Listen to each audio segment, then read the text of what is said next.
I had to literally trust God with everything I had. There was no room left for doubt because once you say yes to God, like He opened every door. At no point was there a struggle in it. The reality is you must listen to the voice of the Lord. There's not going to be any voice that's going to impact you like the voice of the Lord. Give the fear to God. That's what He wants us to do. He doesn't expect us to not have these emotions and He not address them.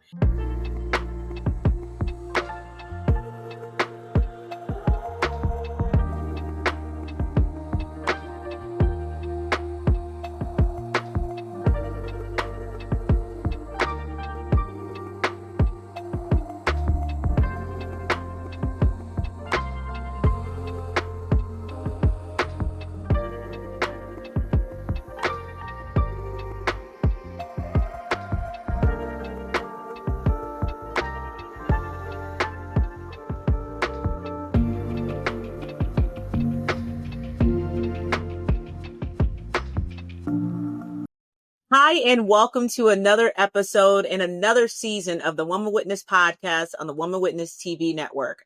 I'm your host, Leah Fortier. As you know, here on this network, we bring to you voices of dynamic women that are out there making a positive impact in their lives, in their family, and in the community around them. Women of faith, women of resilience, women who have battled through something and they were bold enough, strong enough to come back, grab the hand of another sister, be a witness, and pull them through. Today, I am honored to have a special guest with us today, a remarkable woman, a once dedicated single mother, a trailblazer in the aviation industry, and many more. Her journey is one of perseverance, leadership, and trusting God through turbulences, both in life and in the skies. We'll dive into her story from balancing motherhood to a high stakes career to navigating challenges in a male dominated industry. She will share with us how her faith has been an anchor, how she has listened to God's voice and trusts the path that He leads her on, and the lessons she learned in leadership and what it takes to soar both in life and in the aviation industry. And with today's growing concerns about safety in today's aviation industry, we will lean on her for her expert advice and insight on what passengers need to know about the aviation industry and what's evolving and what it means to you and what it means to us and the integrity of the field today. So we ask that you buckle up your seatbelts, lean in, and I'm so excited to introduce my guest today, Miss Afton Howard. Hi, Miss Afton. Welcome to the Well. How are you? Hi, Leah. Thank you so much. This is such a great opportunity. I'm excited to be here, especially not only to share the gospel, but to share a personal testimony. This is really just a prayer answer. And I thank you for having this platform of allowing people to come and share and give their testimony. So thank you so much. Oh, thank you. Thank you, Miss Afton. Thank you very much. You and I were kind of talking before we press play and I'm sorry, before we press record, excuse me. And you were just talking about just listening to God's voice and just going where He takes you. And I promise you, never in a million years would I've ever thought that God would have brought so many dynamic, resilient women in front of me, like, who am I? To share their story and share their truth and just be a witness. So thank you for those kind words. I appreciate it. Yeah. Okay. So I want to start by jumping into your journey, and I want to ask you to share a little bit about your faith journey and how it shaped your path from being a single mother to working in a high stakes career. Talk to us about that. Yeah, so my faith journey, like most people, I am a preacher's kid, PK. That's what they say. I was raised in the church, Baptist in Fort Meade, Florida. That is where I was born and raised, in the sticks, in the woods. Love it. Don't take anything from my journey. And as I began to get older, my mother and I moved to the West Coast, and that is where the struggles kind of came in. We battled a lot. We there were so many things that we were up against, homelessness, things like that. And I would like to say that, I went a different route or went to the streets, but no. On one of my angriest days at like 15, God filled me with the Holy Ghost. Because I think that he knew the path that I needed to take. Throughout my journey, I would still kind of be hot and cold. I had this new gift, but what do I do? I'm a teenager. What do I do? So I did it all. I Yeah. I did it It's all. like riding a light. I did it all just for maybe like when I'm around 25. I had my son already. I was about 25, 26 years old, and it was time for me to rededicate my life. So I rededicated my life back to God, and that's where I have been ever since, under his wing, under his wisdom. Throughout that time, I became a mother. I became a career woman. I started working in aviation. I worked for an airline, and it was a blessing in disguise. Yeah. The only way that I can put it, I was looking for a job, and God gave me a career, and it really started to blossom and take off. And I have just really have been excited on what God is doing, because I'm a coach, I'm a trainer with the airline. I do work frontline as well with the airline. I have worked in different cities, and wherever God has planted my feet, I have made it my business, his business, to not only impart life experiences to people that I'm meeting, but also sharing the goodness of God in my life. And I've been in Vegas. I live in Vegas now. So I've been here for about 10 years. Love it, love it, love it. And that was a God move. So I think I moved to Vegas is what really kind of shifted me. It took me faith to faith, because I had never struck out on my own, kind of done things on my own. And I I had to literally trust God with everything I had. I mean, there was no room left for doubt, because once you say yes to God, like, he opened every door. He met every opportunity. It was like I blinked what I thought would have been difficult. Oh God, how am I going to move my things, and how I'm going to do this and my job? At no point was there a struggle in it. Once I said yes, okay, God, I'll move, he opened it like the Red Sea. And I have been here. My son now is in college. He is going to be 20 this year. And that's just a little bit of my journey, but I do share it, and it's still unfolding. But the reality is, you must listen to the voice of the Lord. There's not going to be any voice that's going to impact you like the voice of the Lord. I have my mother. We have reconciled over the years. We are doing great. She's doing great. But the reality is, there is absolutely no voice that can guide you and lead you into the path that you need to be on, other than the voice of the Lord. Come on, Miss Afton. You know what? Can I just say this? We always say that thing that scares you the most. For those of us who may struggle with, what is this, God or is this me? But that thing that scares you the most, that's God. That's God. It is. It is. It is. It is. And that's how the enemy comes in, because if he can really get you to doubt what it is that your spirit is aligning with God, if he can get you to doubt that, you stay in cycles. And that's what I tell people. When I lived in LA, I was in this never ending cycle, and I was not moving forward in life, in ministry, even in motherhood. This move to Las Vegas, I'm a as a parent, I do ask my son, I don't care how young he was, how do you feel about this? What do you think? And when we moved from California to Vegas, I didn't realize how much life there was kind of affecting him to where he did not feel free.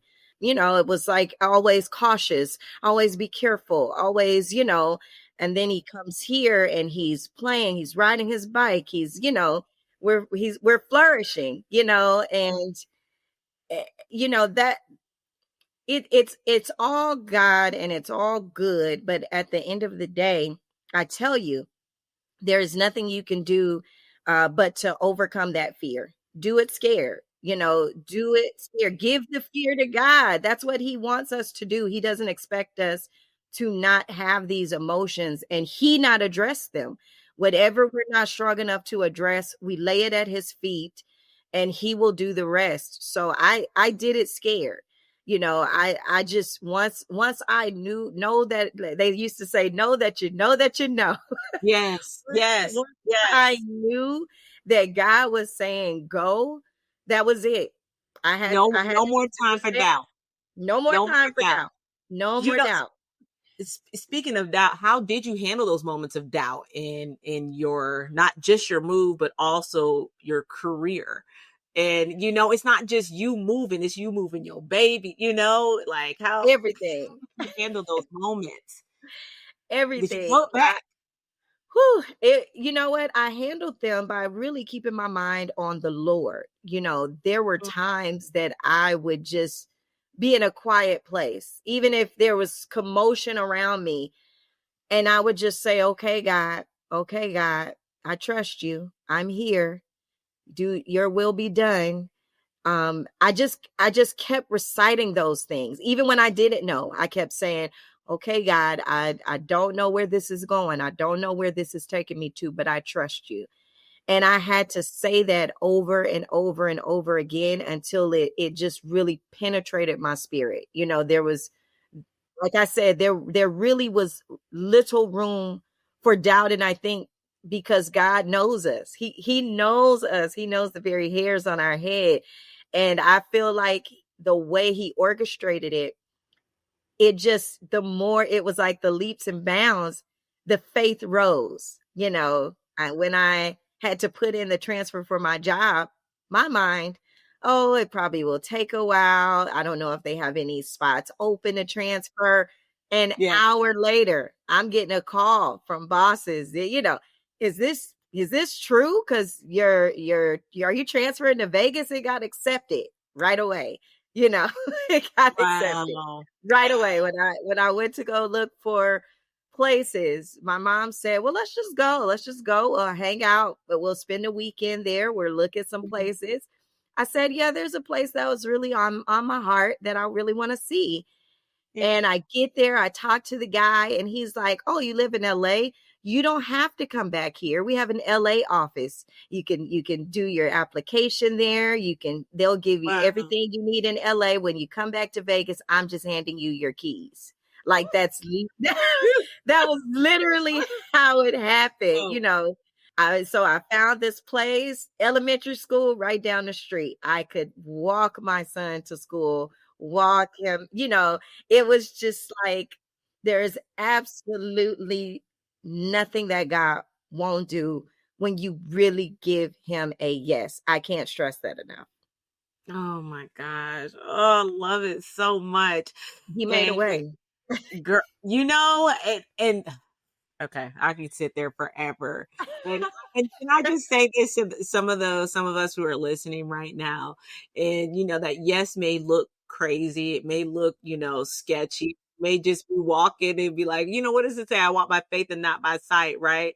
And you're just like saying the whole time, just keep walking. Because I feel like until, as you said, Ms. Afton, until you walk, those doors did not open. They did not. And for years, that Abraham story was tearing me up everywhere. I mean, God had been kind of pushing me. Let's get into it. So God had really been kind of pushing me. And being in the airline, of course, we travel. One of my coworkers said, "Hey, my mother, she's retiring. Come with me to Philly for her retirement party." I get there and her aunt is like, "Let's go to church on Sunday." Here we go, Abraham story. Leave everything leave. And I was Go just like, I show you. I'm sitting there like, that was a good message. No, that was God already planting the seed. I come back to LA. I go to a total another city. Here I go. I'm at church. Abraham story. Leave. Go get out from what you know, what's familiar. And then what started to happen, and so I did co-author a book, and I talk about resetting. And this is what started to happen because I was being disobedient. Things started to dry up. They started to dry up, and people don't like to talk about that. What happens when your life, are you able to see that you're not being obedient to God? Because I found myself, I couldn't make enough, and then bills and this. Every time I ignored it and did not say yes to God, things started pulling back, drying up. And here I am in this cycle of, but God, this is everything. My church is here. My friends are here. Like, why would I leave? Why would you want me to go? Where do I go? Yeah. And the more I did not listen, the more it started to pile up on me. Before I knew it, I had lost everything I had. Like literally, I lost my home. I lost my car in the same week. I was when I finally said yes to God, I was literally staying at how we have the mothers in the community, the mothers in the church. I was literally staying with her, me and my son. And I said yes, and I said, God, I said, God, in 1 month, I want to be out of here. I want to be just on track. And I had to repent for not listening to that voice. And literally, we moved in with her December 1st, and December 31st, I was moving to Vegas with a 3-bedroom townhome. I was still on the bus. But I was thanking God. Trials come to make us strong. And sometimes we place ourselves in those positions.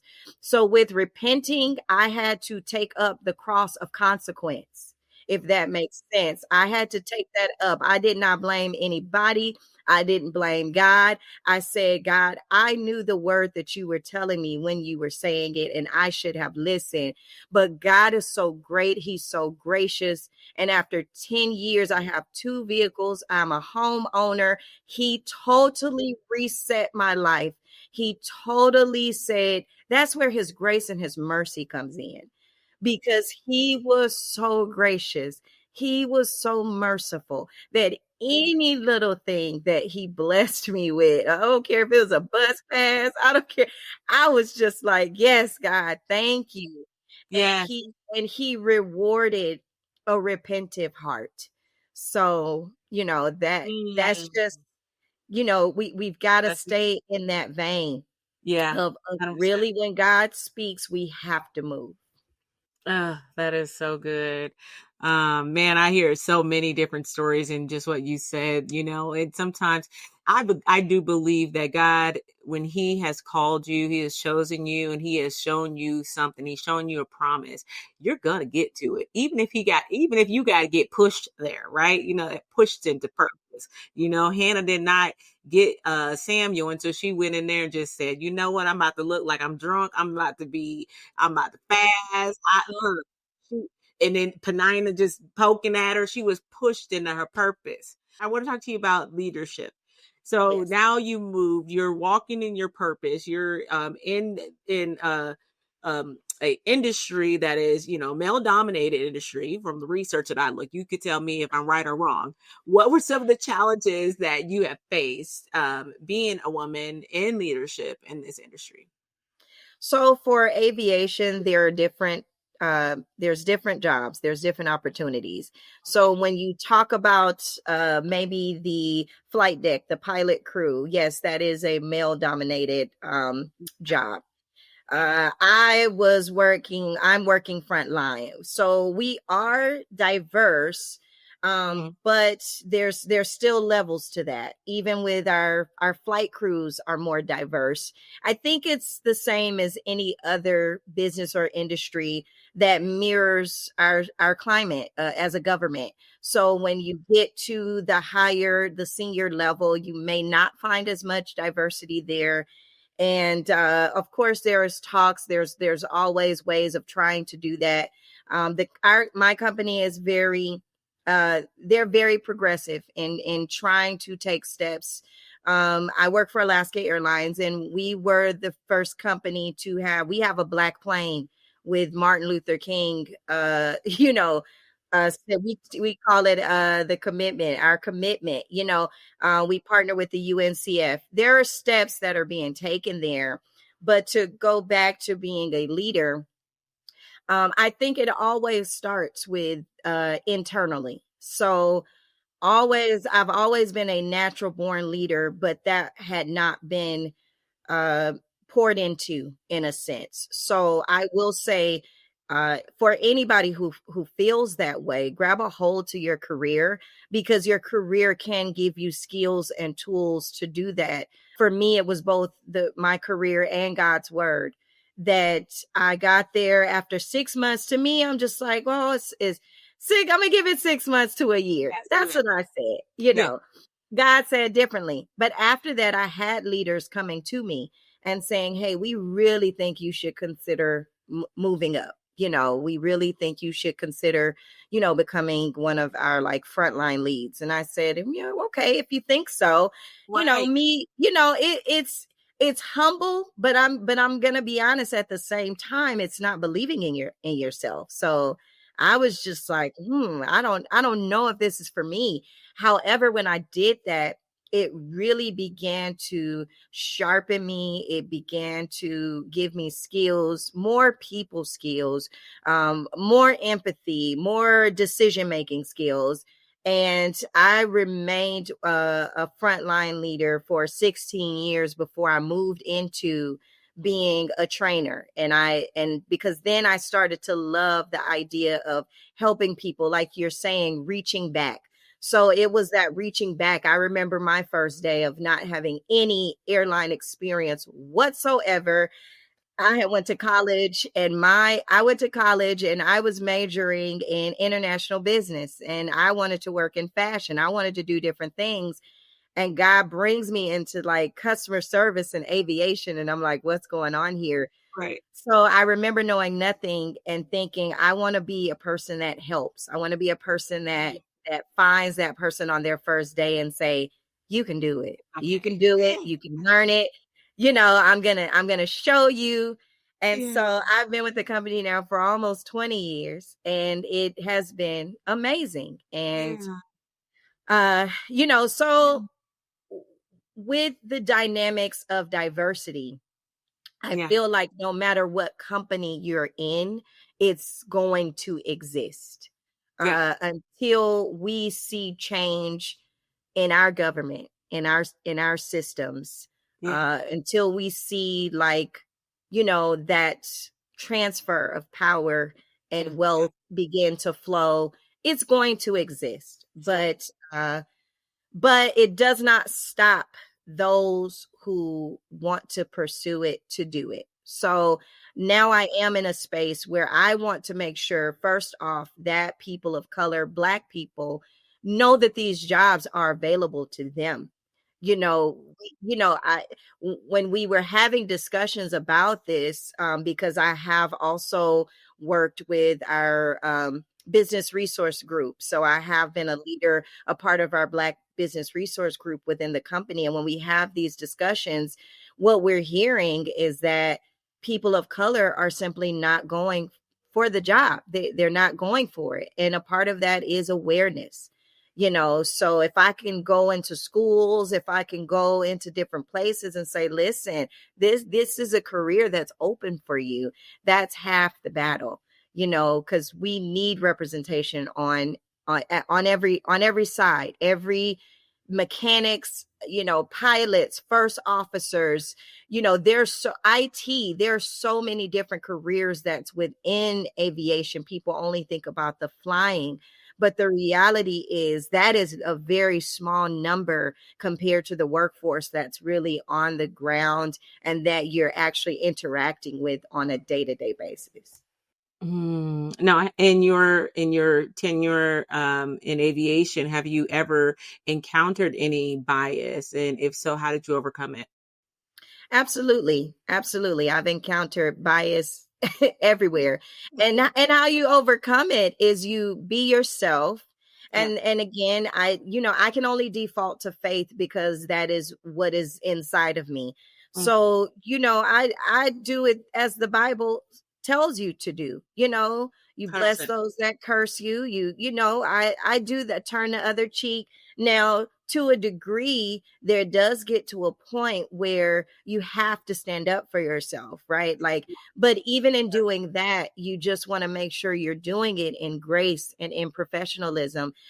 I am not responsible for how people may feel or how they receive it, but I am responsible for how I give it, if that makes sense. So, Absolutely. I just make sure that I'm trying to do whatever I can out of love and making it clear that I do have boundaries, making it clear that, I do know who I am, and you have to just stand on that, but you execute it in a way of offering grace and a welcoming door to say, okay, you might have grown up that way. That may be how you feel. Maybe you do think, maybe there is a superiority there, but just know that I'm here. I'm not going anywhere. And whenever you are ready to have those conversations that will help us work together, I'm here for you. And you just have to leave it at that. Oh, absolutely. You mentioned that a lot of our community don't feel as if they have a career path in aviation. And why do you think that is? I think it's just a lack of awareness. We I don't know what it is about, the airport, airline, even airline workers, right?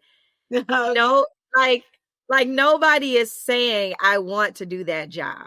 Yeah. Maybe when it comes to flight attendant, because they're thinking, oh, I could be in a different Travel. city, I could Yeah. travel, I could, but it's almost like out of sight, out of mind until Yeah. I need to travel. So I won't go deep into the weeds, but just in my theory, it even goes back to the idea that schools have taken out career day. Career day was when your firefighters and your police officers and you could I even remember you could ask those. remember you can ask your parents. They would Yeah. say if your parents is a doctor or they could come in and they dedicated that whole day to professionals coming in, realtors.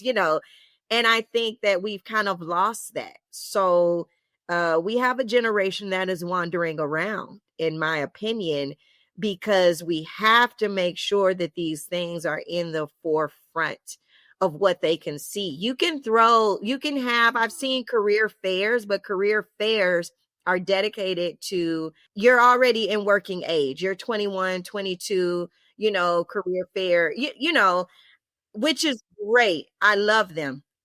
But I do think that for our younger generation, for our youth, they're sponges. They cling to what they see, and when they're inspired by something, they really have a mindset to go for it. So I think it's more so of getting into the schools, getting into the colleges, getting into the elementary schools. One time we did for Black History Month, we brought pilots, everybody into dress. We're all dressed, and those kids, some of them had never flown before in their lives, and then some of them had never seen a pilot or a flight attendant, or so you know that is what you want to do. You want to leave a mark in career, just a mark. I don't know if those children will go into aviation at all, but I do know that day we left a mark of career for them to say, hey, I can do that. I saw a Yeah. black pilot. I saw, I can Yeah. do that, and I think that that's what we need to bring back, in order to just put it out there, make it plain that Yeah. you can do it, you know. Afton, that's it right there. That is it. I promise you that's it right there. Because Yeah, I think so often a lot of our youth, all they're doing is looking online. What that's is it. what is social media doing? How can I become a social media influencer? How can I Yes. become a rapper, a singer? All these things are going to get me this instant wealth and what I think. Yes.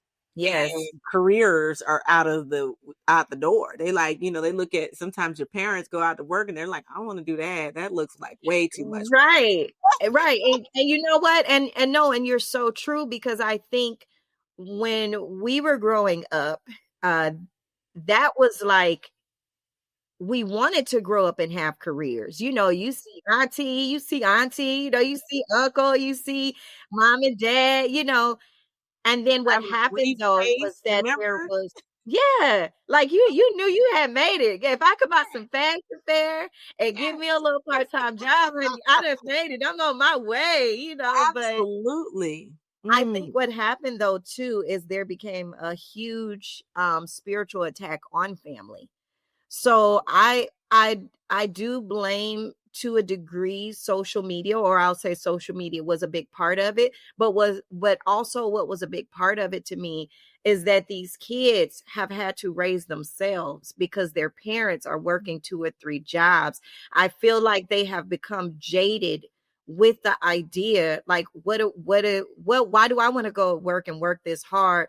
Mama back hurt, dad, we don't have no energy, we don't go nowhere, we don't have no money, I'm having to cook my own dinner, and I'm having to rely on school lunches because they're working so hard now, and now we got a lot of single parent families. I am a product of that, right? Single parent families where that mother or that father is doing everything they can, that a good time with their kids is going on their field trips because they don't have enough time to do anything else. And I think that that joy has been taken out of having a career. It's dismal. It has like fizzled into this, you're working for nothing. I think that's what the kids started to see. Well, you're working for nothing. We can barely afford anything, and yes. that is what's making the get rich quick and the Yep. influencer, and this is what is driving that, because that respect and that honor and that dignity that we once had for those who had careers and good jobs, and that's gone. We've almost lost it. So, Afton, that's it. Good and well. That's it right there. I promise you that. Oh man, okay, we could sit there forever. I have so many. My brain is going a million miles per hour right now. I have small kids, school age kids right now, and I'm just like, yes, yes, yes, all of this right here. Okay. I want to ask you, I want to now dig real quick on, take a little dip into the safety concerns in today's aviation. So much going on. So much going on. And we could like, it's so much. It's so much going on. It's not a lot that I can dive into, but what I will say is that for all of the airlines, safety is a top priority. It is. I know, even for my airline, I think what's happening in safety is that it's simply just still going back to the manpower. And this is just my opinion. It's going back to the manpower. People are stretched. Even now, we need mechanics like nobody's business. We need more pilots, like nobody's business. Safety is always going to be the top priority for an airline who cares about their people. So, we strive there's a lot of entities here, right? Because it's so easy. It's so easy for something to happen, right? And you only look at that airline, but you have Boeing, you have different entities that also play a role in how we operate, if that makes sense. And it's not, light was only kind of shed, like kind of in our situation, with it being okay, well, maybe something was wrong with these aircrafts. You get what I'm saying? But the general public does not see that. They see the label, they see the brand. And so the brand will get attacked, or the brand will come under criticism, when really you have a lot of private contractors. There's a lot of private contractors. There is other contractors. There's government contractors. There are so many other elements that it takes to operate to get that plane into the sky. And if any of those have any type of failures within their operation, guess what? It's going to come out somewhere, and Got it. I just know that from a safety point of view right now, in all of my almost 20 years, what has been happening as a chain of events is very unforeseen. It is I haven't seen anything like it. And that's why again, my default is faith. It is praying and contending on what is it, right? Because I can talk about it on a natural level of saying that the FAA, the NTSB, these people, they're going to do their jobs. They're going to investigate. I would not want to say anything that will hurt. They're going to do their jobs with all of these incidents, as they have done since an airplane has taken off into the air. However, this is unusual. This is unusual. And we know who owns the air. I'll put it like that. Yeah. He is the prince of the air. This is unusual. I think that it is more spiritual than natural, because I have gotten on planes and have forgotten about it. That's how much I have gotten on a plane, like you get in a car. And never have I ever felt this overwhelming sense of concern and fear. And hearing these stories, there are some times that I do connect with my colleagues, because we're hearing these things and we're just like, something doesn't sound right. Something doesn't sound right. It doesn't feel right. When you've done that for so long, it just doesn't sound right, and it doesn't feel right. I just know that all safety precautions are always taken, but they always teach us that there is a level of human error. There is a level of complacency. There is a level of faulty, something not working properly. Same as a vehicle. You get in your car, you step on the brakes. You are trusting the manufacturer that those brakes are going to break. They're going to work. So I just think more than ever, light is going to be paid attention to, back to safety. Not that we've taken our eyes off of it, but sometimes things happen to have us go back to the table and say, let's look at every bolt, every screw, every hinge, let's look at this person. Let's look at, okay, well, what's happening here? Because what I'm finding too is that people are just being affected by their own personal lives, whatever is happening with the government, whatever is happening in politics, whatever is happening in their community. 100%. It is a plethora of things, right? So they're going to do their due diligence on investigation. But safety is always a top priority. I would not put myself, my life into this career if I did not think that I was safe. I'll put it like that, 100%. Let me ask you, with the increasing advancement in technology, what is some of your biggest concerns with aviation today? My biggest concern with technology is just making sure we're doing it right. I'm not tech savvy, but definitely in 20 years I've moved from like doing things manually. We used to have Yeah. to write out boarding passes. You know what I mean? Oh, Okay. Writing out bag tags. Where you going? yeah. Manually doing these things to everything being electronic now. You get your boarding pass on your phone, download this app. But when those things don't work, it is crippling. Um, just as we saw last year when there was a coding Yeah. problem within a system and Yeah. it knocked out, we weren't affected by that, but it knocked out some of your biggest industry Yeah. airline, how Yeah. they operate. Flights were canceling as you blink, right? So it's like, Yeah. that's my only concern is Yeah. that back in the day, we had the workaround of doing things manually. And now there's such a super shift, even on just keeping things green, not wanting to produce too much paper. The things Yeah. that make sense, it makes sense, but then it's not giving us a safety net for if these things, we don't know. We're like, even right now, we're in a virtual space. If this virtual space gets cut or somewhere, it's finding a needle in the haystack.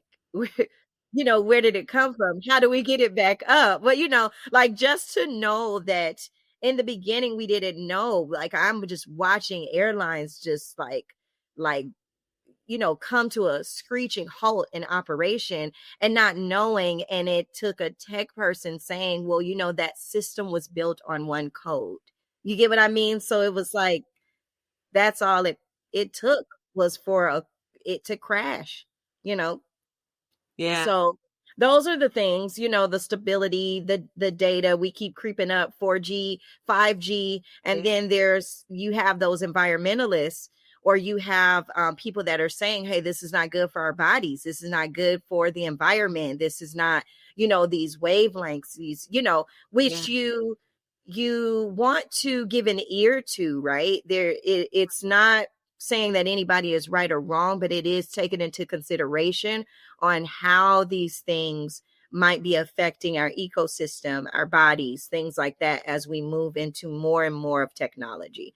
So that would be my concern. My job is easier now with technology, but that does not mean that at any moment it could come to a screeching halt. T-Mobile goes down, somebody goes down, and like now we're running around and there's no workaround to it. Man, ugh, we could talk about this forever. I'm like so into what you're saying. I want to ask you your perspective on AI, and automation in the aviation, safety around that. Do you see any concerns about that? It's a blessing and it's a curse, but I don't feel like I have any bigger concerns than all the other things. As long as people exist that will take something and use it for wrongdoing, right? As long as that exists, there's always going to be risk.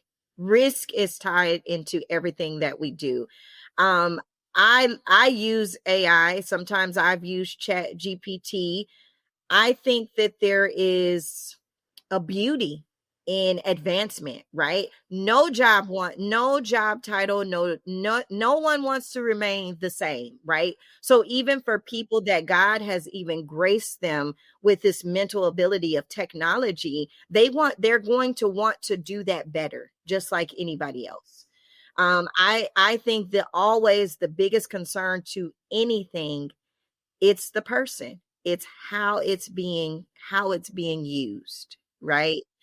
A police officer, or uses their gun to protect.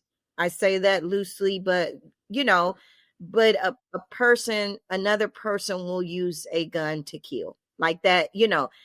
It so we blame the gun, but it's the person, right? So You know, just like you have scammers, credit cards, we all use them, we all love them, we all we all chipping out. Let's Yeah. tap. Now we tapping. Tapping. Won't I even tap. love to tap. Let me Yeah. let me I do a can't little even tell you tap. where my wallet is. I'm like, I don't even know no more. Sometimes like what? Oh, you got tapped? No, no, I got it. Don't worry. Right. Um, Right. Right. these things are Right. great, right? But then you still have skimmers. So Sure. it's like I find that the tool itself is only as good based off of the good purpose and measure that it's being used for. And the only concern with that is always going to be the risk that someone is using it and it not be for a good purpose. Sure. So Sure, that makes sense. You spoke about your faith and having your faith in this season, especially in aviation. How has your faith played a role in staying calm and making critical decisions in some of these high pressure scenarios? Talk to me about that. so it's the idea that you're a Christian all the time, Oh, right? no, sorry. That's the Sorry. best way that I can that's the best way that I can put it, right? You're not picking it up and you're not putting it down, right? You're remaining. My purpose is to please God. Now that I know that that's my purpose, even when I Yep. wake up and I put my uniform on and I go and I'm there, I know that that is my number one purpose in life. The person standing next to me does not.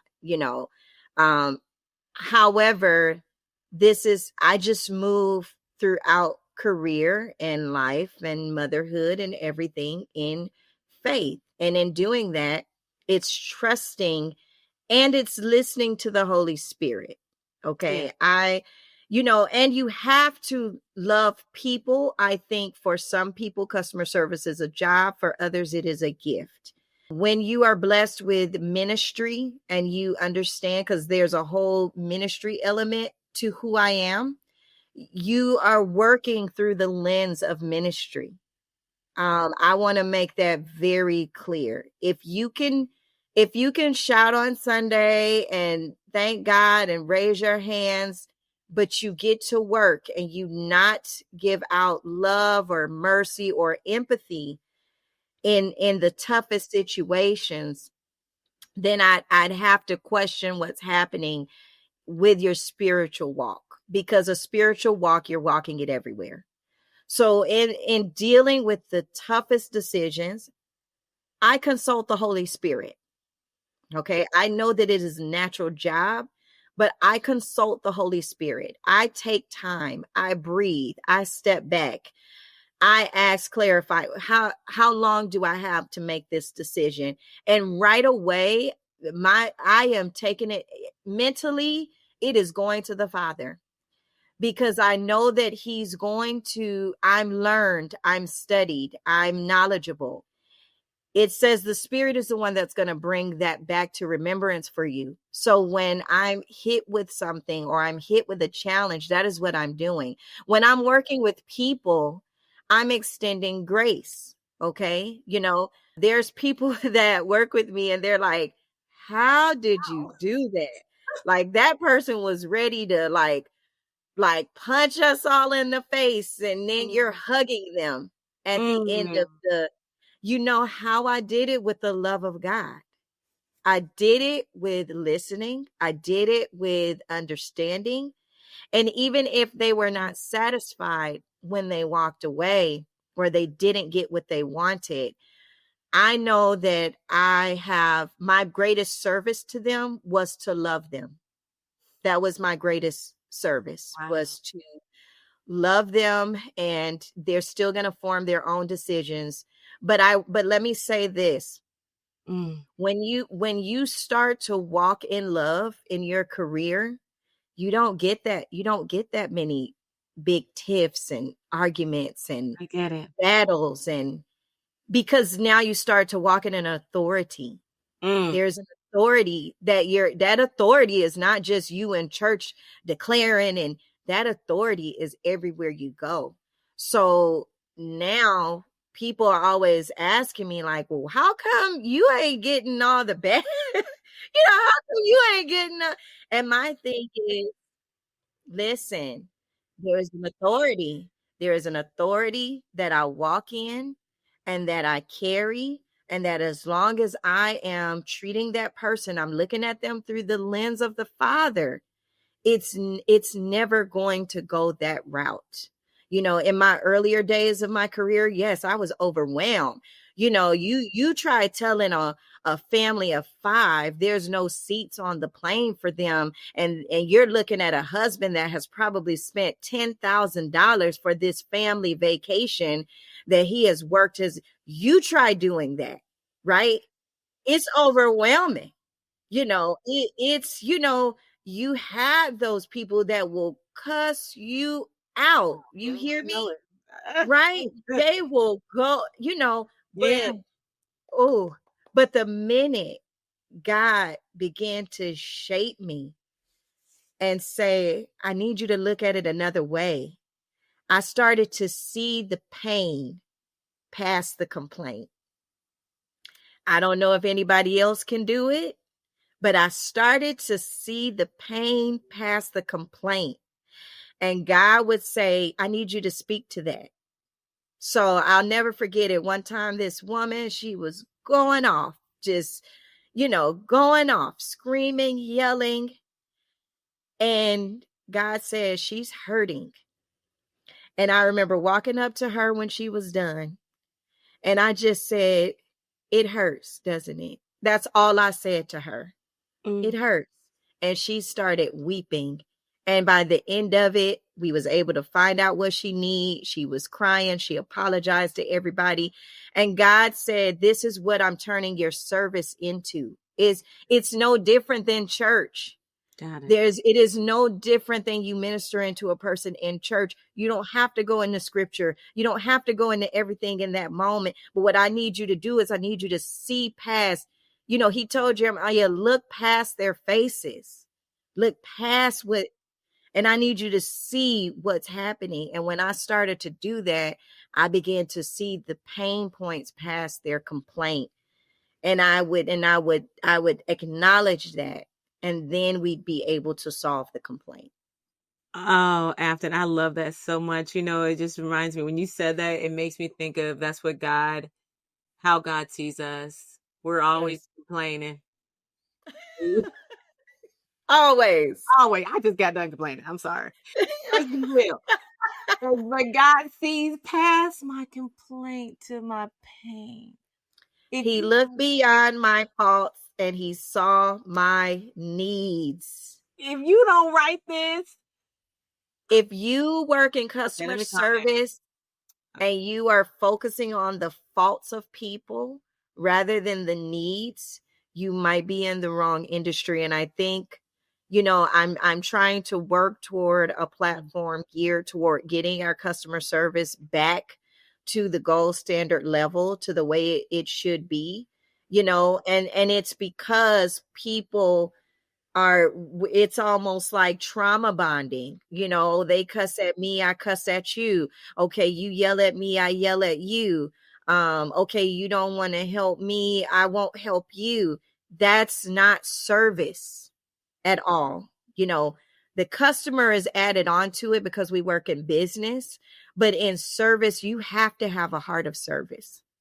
And service really says, let me fix this for you. Let me help you. Please tell me what the issue is. I'm here to serve. I'm here to help you. We need to go back to that type of service. And that's what it is. You have to look beyond the faults of people to still meet the need from a business level, from a personal level. You do not know how you're affecting a person when you interact with them, and you may only have 7 seconds, 7 minutes. And I have to ask myself, what seed do I want to deposit before they leave my presence? Everywhere I go, in everything I do. That is so good, Afton. Oh my gosh, we could talk about this forever. Okay. Before I let you out of here, I need you. Do you have that book with you? I do. It's Okay. right here. Tell us where we can find this book. You Let can us see find it. this book. So I co-authored this book with 20 amazing women, same as me, career goals, career CEOs. I mean, they're doing it all. And we're sharing our stories. So her stories, our history, can be found in Barnes and Noble and also on Amazon. Please, this book, you cannot put it down once you pick it up. I am a part of the Overcomers portion of this book, and it's phenomenal. So her stories, our history, it can be found on Barnes and Noble and on Amazon. Oh, it is beautiful too. And man, I could tell just from seeing the sign, there's a lot of stories in there. And I am sure just after talking to you for this time, I already know that it is filled with good nuggets and something that a book or read that everyone can benefit from. Yes, I always say that our stories could be someone's lifeline. And that is true. So if you need a lifeline, this is it. You This got is you got it. 20 in there to grab one. No 20 in there, longer. 20 women, women that have said, I am going to share my story so that somebody can find their healing. Okay, before I do my spill and wrap up the end, I love to give the floor back to my guests. And I ask you just to leave something with us that we can hold on throughout the week. Trust God, trust Him with everything you have. Build on your trust. I read a story where the father said, Lord, help my belief and please help my unbelief. You can do it when you trust Him. I have struggled with trying to use my own strength to get things done, and that it's not going to work. Trust God, lean on Him, learn of Him, depend on Him, ask Him into your life. I can tell you, you can read so many books and go to so many seminars and so many conferences, but you have to let God lead you and guide you. So please, if you don't know the Lord, invite Him in, let Him change you, refresh you, reset you, because that is where you're going. That's where your aptitude lies. It lies in the Lord, and He is above all things. All things above All the things. skies, the earth. Come on. All things. I love it. Okay. Thank you so much, Afton, for coming here. Being a Thank guest. you, Leah. Thank you. This has been amazing to just conversate with you. Yes. I'm telling you, I looked up and I was like, oh my goodness, what happened? Like, I used to have the stuff I wanted to church, but that's okay. Because remember, when we let go of our control and let God lead, everything that was meant to be said, meant to be heard by you listening, is going to be God defined, God ordered. So I pray that the words that were spoken today resonate with those who are listening. And if you know a friend, a family member, a sister who needs to hear this, press share. Please press Yes. share. Send that book link, and leave us Yes. back. Reach out to Afton, follow her on all social media. Tell us where to follow you at. Yes, I can be found on LinkedIn, Afton Howard. Also, I'm on Facebook, same Afton Howard. IG, I am My Melanin Rich. Okay, you can follow me on all those platforms. But yes, LinkedIn, Facebook, IG, you can follow me there. I do have a website, but I can send you that information if you want to attach it. Absolutely. Yes. I will definitely leave all the information in the description below. Reach out, send this, of course, like, share, follow, leave us your feedback. We love to hear it. All right. Well, thank you so much for tuning in to another episode of the Woman Witness podcast on the Woman Witness TV network. I'm your host, Leah Fortier, and perhaps you were chosen for such a time as this to write, to tell your story, your truth. Until next time.